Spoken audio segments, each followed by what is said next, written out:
நடிகை சாய் பல்லவி மலையாள சினிமாவான பிரேமம் படத்தின் மூலம் சினிமாவில் அறிமுகமானார். முதல் படமே இவருக்கு மாபெரும் வெற்றி படமாக அமைந்தது.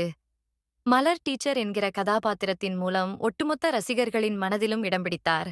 இதன் பின்னர் தமிழில் தியா படத்தின் மூலம் அறிமுகமானார். தொடர்ந்து மாரி 2, என்ஜிகே ஆகிய படங்களில் நடித்திருந்தார். சோலோ ஹீரோயினாக கார்கி என்கிற படத்தில் நடித்தார். மேலும் கடந்த ஆண்டு அமரன் எனும் மாபெரும் வெற்றி படத்தை கொடுத்தார். தமிழ் மற்றும் தெலுங்கு ஆகிய மொழிகளில் கலக்கிக் கொண்டிருக்கும் சாய் பல்லவி தற்போது பாலிவுட் பக்கம் சென்றுள்ளார். குறிப்பிட்ட சில கதைகளை மட்டுமே தேர்ந்தெடுத்து நடித்து வரும் சாய் பல்லவி தனது திரை வாழ்க்கையில் நிராகரித்த திரைப்படங்கள் குறித்து மனம் திறந்துள்ளார்.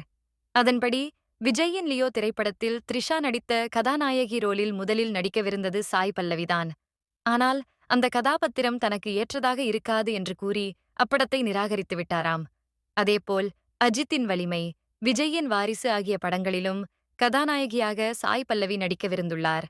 ஆனால் அப்படங்களில் கதாநாயகி ரோலுக்கு பெரிதும் முக்கியத்துவமில்லாத காரணத்தினால் நிராகரித்துள்ளார்.